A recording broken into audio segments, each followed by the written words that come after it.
Our supplies of Black Rose have been ruined, but the new plant is already under construction. We should have the first batch ready in time for the offensive, Your Radiance. See that you do.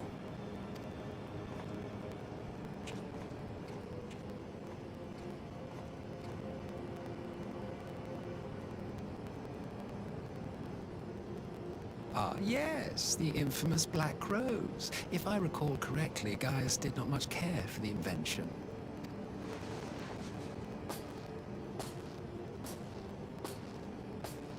A ruthless and indiscriminate weapon indeed, this airborne poison. It seems you are capable of making decisions worthy of your bloodline. With no gift for sorcery, we Garleans must look to Magitech to even the odds. If it spares the needless deaths of our soldiers and serves the cause of this empire, there is no method I would not employ. How very noble of you. Truly, though, I must commend you for embracing your role as Emperor. You play the part of the determined ruler well. Sometimes even I catch myself believing.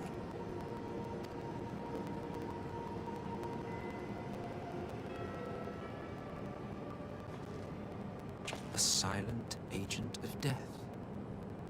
Now that I think on it, Black Rose may well possess the perfect aspect. Slowly but surely, the deluge of light has worked upon the ether here in the source, and the gas should be most susceptible to its influence. Well, I shall leave you to your own devices. Go forth and bloody the land with your grand and glorious war.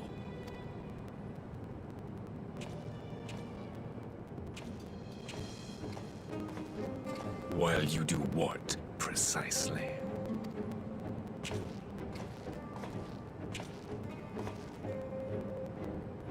Need you ask? I will be doing what all Asians do.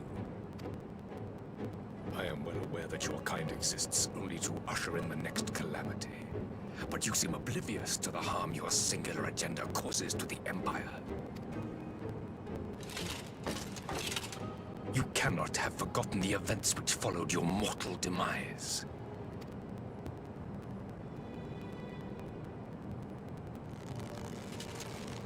Our homeland was plunged into a civil war for your failure to name a successor.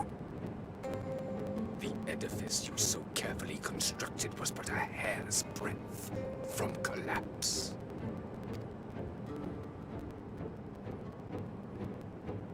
Are you truly so naive? You thought me oblivious to the consequences of a departure so painstakingly timed? It was by design?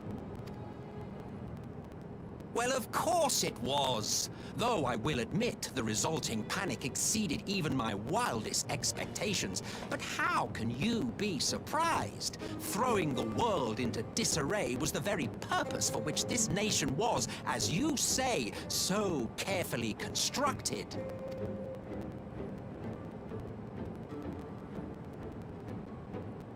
Now, if you have no further questions, I must be on my way.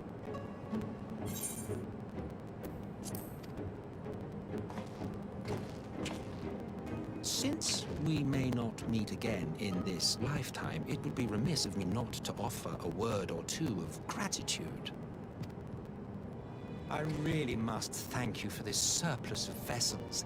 I can mold any host into my own image, but having bodies tailor-made for me in this fashion is so much less tiresome. You dabbled in elegant cloning techniques, yes? It certainly is a compelling, not to mention entertaining, field of research. And of all the options available, you chose the founding father on whom to experiment. You have a twisted streak to you, Varus, like grandsire, like grandson, hey? If events play out as planned, this will become something of a family enterprise. You will be the capstone of this world, I, the anchor and shard, and together we will give the lie to this star's fraudulent existence.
Welcome back, you two.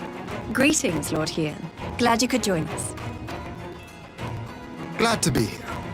I would have come sooner, while our own defense is not in question, but I am pleased to report that our soldiers are assembling for deployment to Alamigo as we speak. We're grateful for your support. Thanks to the efforts of our allies, it won't be long before we've established defensive positions on this front as well.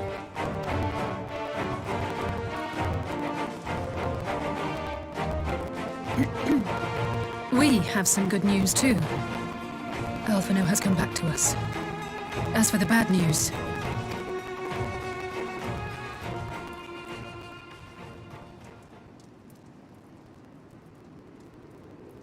So, Alphino won't wake up. Gaius van Baelsar is alive and hunting Ascians, and the Empire is planning to poison us all with toxic gas. Does that sound about right? Ordinarily, any one of those things would have left me in shock. But the way things have been lately, it's all starting to seem pretty normal.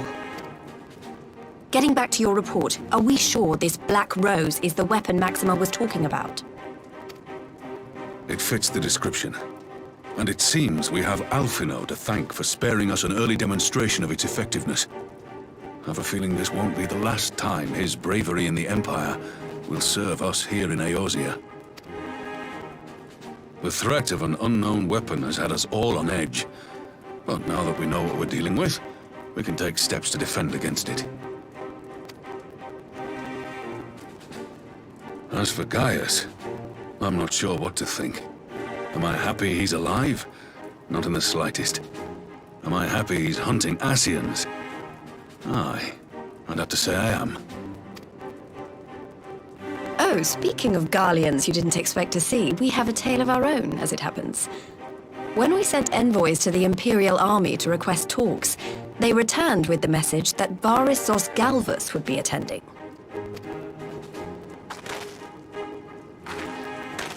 The Emperor himself. Well, Varus did sanction the Popularis peace mission. But knowing that an Ascian walks in his son's skin, I do not see how we can trust him or anyone from that nest of vipers. The Alliance would proceed with negotiations regardless, if only to give ourselves more time to prepare. We do, however, require your cooperation. Right. Yes. So, as a condition for the talks to go forward, the Empire has requested that a member of the Scions be present. There'll be a representative from each Alliance nation, of course, but I'm afraid we have to ask that you come along too.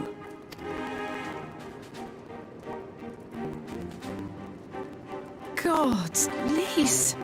You know how much I hate politics! But then, what choice do I have? Alphino and the others aren't going to do it.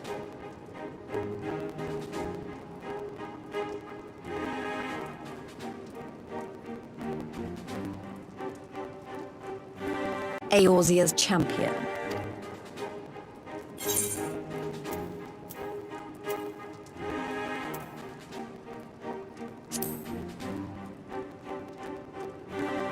That's settled then.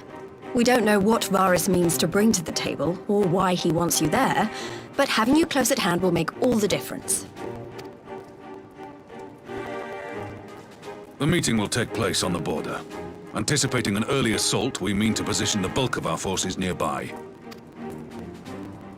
The Alliance leaders should already be on their way. Once you're ready, we can head out and join them.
Esteemed representatives of the Eorzean Alliance, on behalf of the Garlean Empire, I thank you for inviting me here today. As this parley was convened at your request, I invite you to speak first. Very well, Your Radiance. I, Nanimo Ulnamo, 17th in the line of Ul, should be pleased to oblige you. As recent events in Alamigo and Doma have made plain, the subjugation and exploitation of neighboring nations is not a sustainable policy.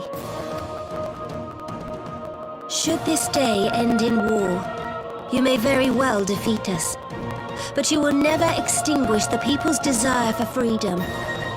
Though it may not be in our lifetime, there will be another revolution, another war, and the cycle will continue. Doma has entered into a concord with the nations of Eorzea, a partnership wherein we recognize one another as equals. Garlemald could be afforded similar treatment. You need only set aside your ambitions and join us in paving a path towards peace.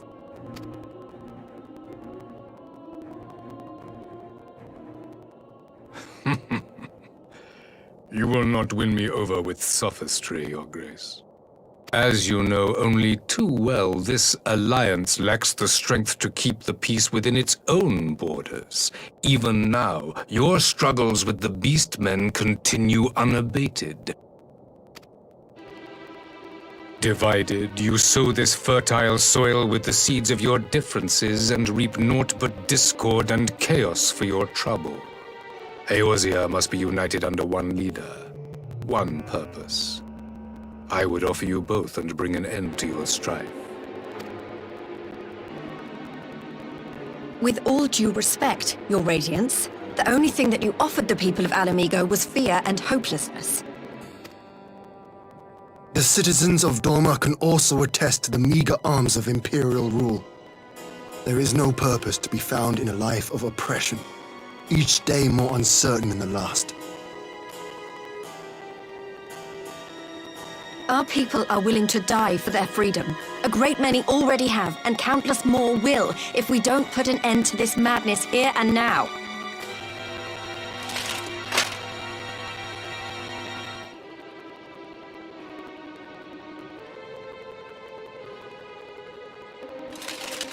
We brought order and stability to your lives. This madness and bloodshed is of your own making. You broke the peace, not Garlemald. Peace. Order. You kill our peoples, despoil our lands, take everything that is ours. And what? You expect us to lick the boot that grinds our faces into the dirt?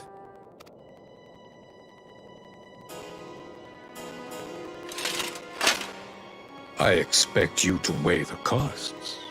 To recognize that countless lives have been lost on both sides in pursuit of a greater good, and to not squander all we have achieved in a fit of petulance.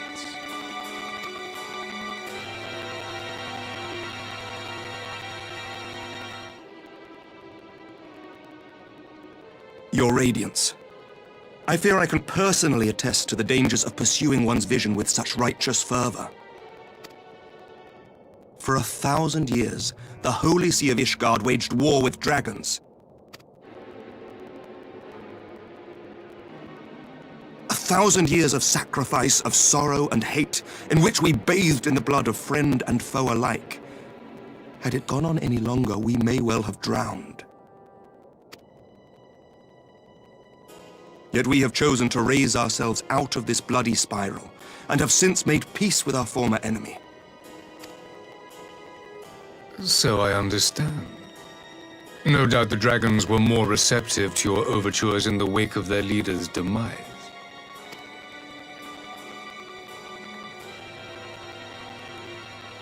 You speak of peace, yet use war to achieve it. Your father would not have bothered to obscure his intent with honeyed words. He understood that strength is all that matters in the end.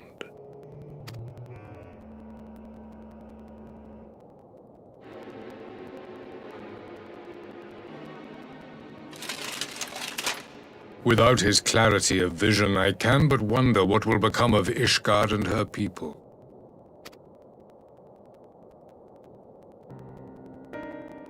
There was a time when Garlemald too lacked a leader of conviction. Weak and unable to wield magic, we were at the mercy of the strong from whom we sought refuge in the bitter cold of the north.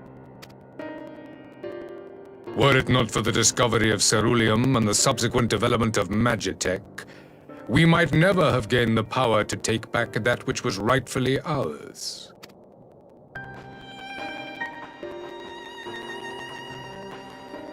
You speak as if your people were the first to have been driven from their homes. Limsa Lominsa was built by wayward souls in search of a place to call their own. On the shores of Vilbrand we found it, and from those humble beginnings did we grow and flourish. And all without robbing our neighbors of their liberty.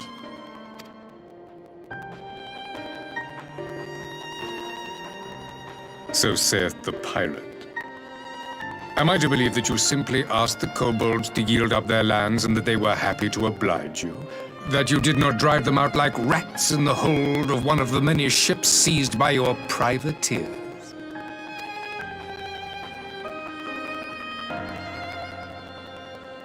I will concede that after centuries of exile, reclamation may be mistaken for invasion. Nevertheless, it is not. And those who till stolen soil have no right to object when cast out in turn.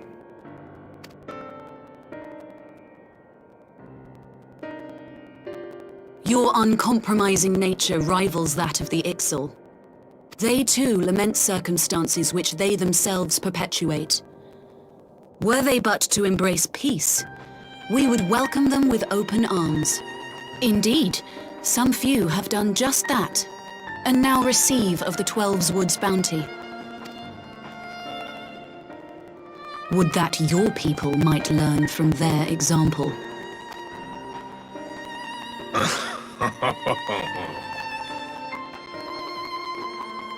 You dare compare us to the Birdmen? You who thought to invoke the 12 and threaten all of creation.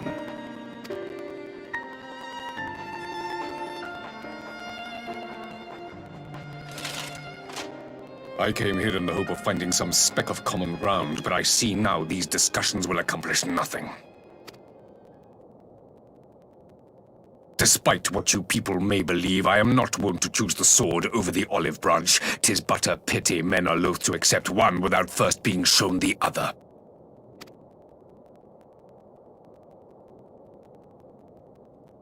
Wait! I beg you. This meeting was supposed to be a chance to find a way forward together, not to bemoan the missteps which brought us here. Please. If you truly consider violence a last resort, there must be a way we can come to an agreement.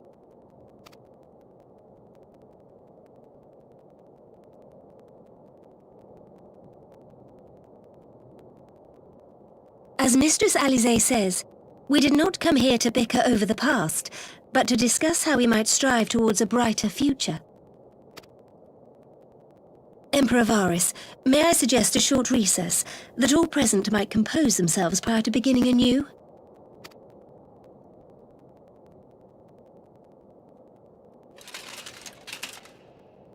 Very well. I pray this intermission will suffice to move these talks in a more constructive direction.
Now then, who would have the floor? Before we resume, I wish to offer you an apology. After you graciously accepted our invitation to discuss an armistice, we have done naught but rebuke you at every opportunity. I believe I speak for all of us when I say we are deeply sorry for our discourtesy.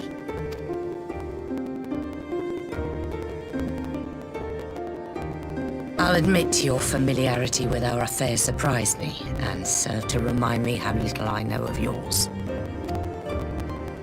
I think all here can understand the desire to reclaim one's homeland. But why expand further? That is my question. If I may, the answer can be found in the Imperial doctrine they took great pains to impart to my people.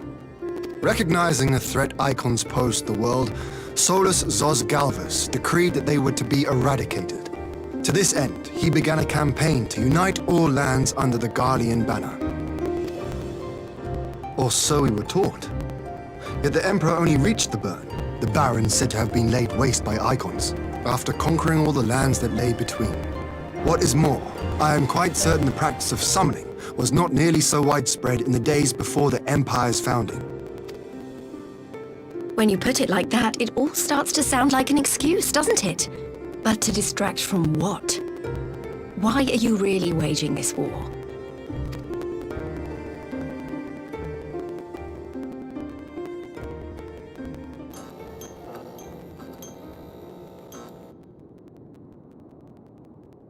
Finally, you ask the right question.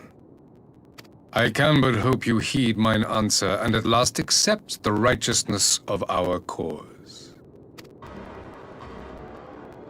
My goal is this: to return the world to the way it once was, the way it was always meant to be. In doing so, mankind will be made whole once more.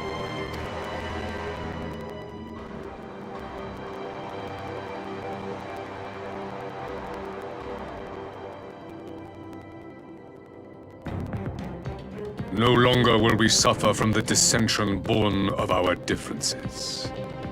There will be but one race, a perfect race, as we were when time began. What in Rorga's name are you talking about? I am talking about the origins of this star, of the source and its 13 reflections. At the instant of the great sundering, 'twas not only the world that was shattered, but mankind itself. Thus were we divided into myriad races, each with its own unique imperfections. That is why man looks upon his neighbor and feels fear and hatred, why he wages war, why he kills his brother. You all in your own way have proven as much today. The peace you seek is but a fleeting solution to a fundamental problem. One which calls for more drastic measures. To bring about everlasting peace, our worlds must be rejoined. That is the goal the Empire would see realized. The glorious future unto which we shall one day shepherd mankind. A rejoining of worlds. I have heard this tale of the source and its reflections before. Are these not the self-same desires as the Ascians? Emperor Varys, do not trust in their words. They will lead you to your doom. My father thought to use them, but in the end he succumbed to their temptations. He embraced summoning like so many other pawns before him. Do not tell us you mean to do the same.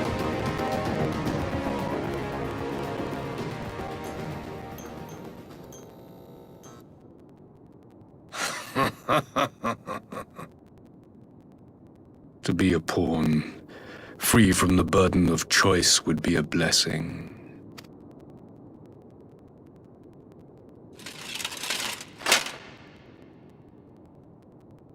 But I forswore that privilege the day I learned that the Garlean Empire was built by the hand of an Ascian.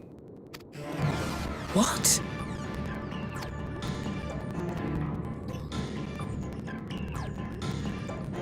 Yes.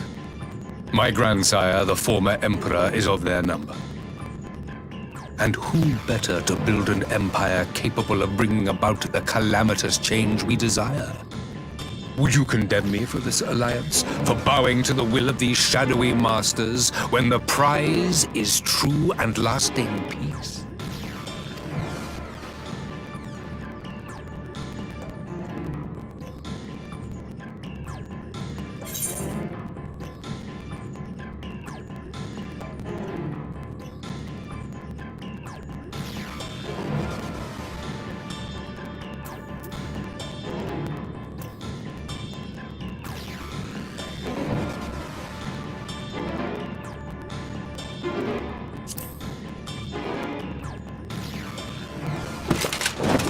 I come not to conquer, but to liberate.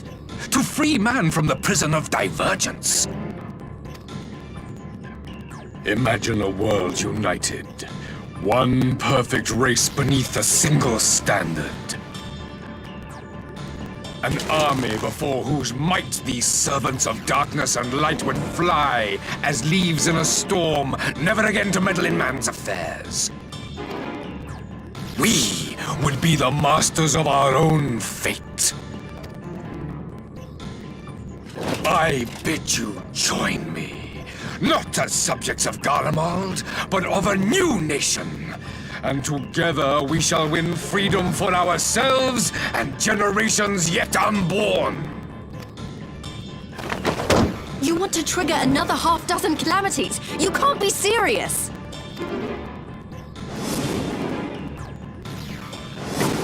Have you forgotten how many died? There will be no one left! Do you truly imagine we would aid you in your bloodletting?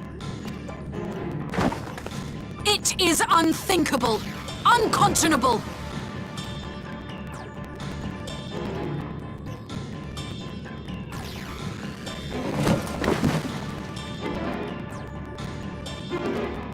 And what is the alternative? To be as cattle waiting for slaughter? I would have us work together that we might take fate into our own hands. Into your hands, perhaps. But what of the other worlds, your radiance? With every calamity, you obliterate a star and every soul that dwells on it. To the Ascians, we are all but tiny, momentary specks within an indifferent universe. We cannot hope to oppose them until we have been made whole once more.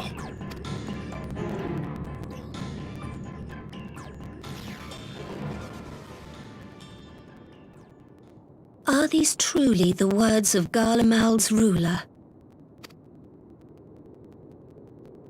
The flaws and foibles which you so abhor are what make us who we are. Every nation, even yours, Emperor Varys, is made whole through the combination of these imperfections, the strengths of one compensating for the weaknesses of another. While it is true that man succumbs all too often to anger and avarice, he may yet overcome his baser instincts through the forming of bonds with others, fostering community and cooperation. That the protector of an empire should not only reject these fundamental truths, but seek to change them at so dear a cost to life is indefensible. Such a man is not fit to govern.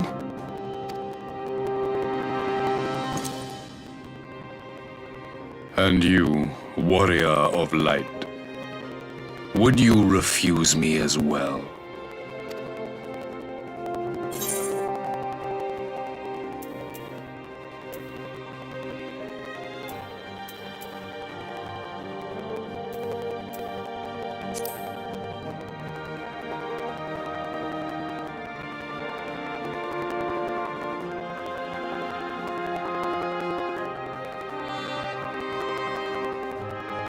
It would seem the Alliance is of one mind on this matter.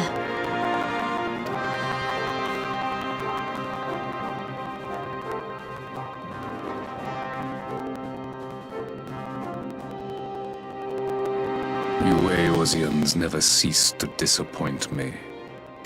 Though I suppose I have only myself to blame for expecting more from savages. This discussion is at an end. I bid you make ready for our next meeting. It will not be at the negotiating table.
I'm not sure what I was expecting from our meeting with the Emperor, but it wasn't that. Still, at least we know now what he's really after. Aye, a future built on a mountain of bodies. I too want the Ascians dead, but not at any cost. The last of the reinforcements from Dorma arrived not long ago. I pray it will be enough. Given the Emperor's stated goal, this is a battle we can ill afford to lose.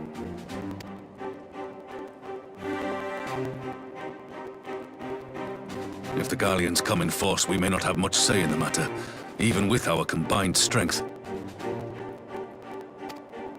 We knew from the first that the odds would be against us. But if there is even the slightest chance of victory, we must do everything in our power to seize it.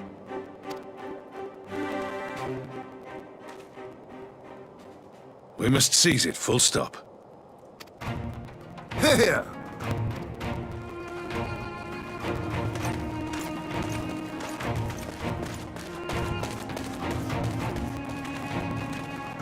The two of you are to join an irregular unit and support the main host. I won't bother asking if you're minded to fight. After coming this far, how could I not? And for once, there's no one around to countermand me. Not that they would. Not even my brother. But we all know who really make the difference. Ready to frighten some Garleans? I wouldn't want to be on their side. Might I ask you to accompany the Dorman contingent? They are strangers here, and your presence would do much to raise their spirits.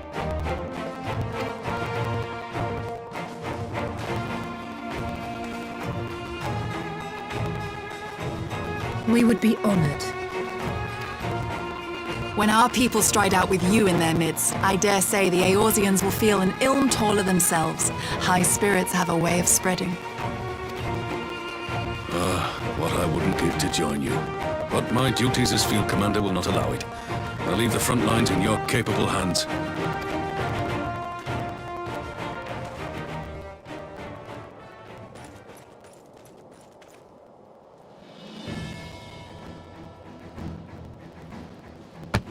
Comrades, ready your arms. The hour of battle has come. May the crystal guide us to victory!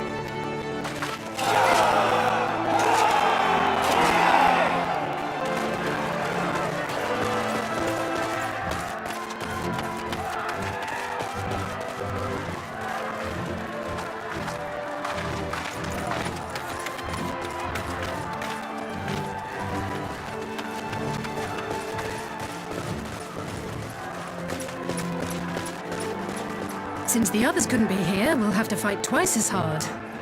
If Alphinaud wakes to find the Imperials have won, I shall never hear the end of it.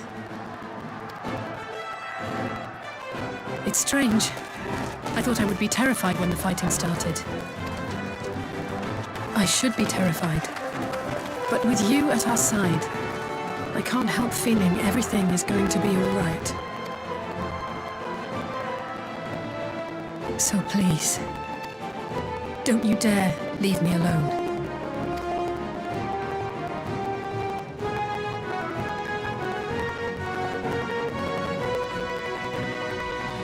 No matter what happens, we have to survive together.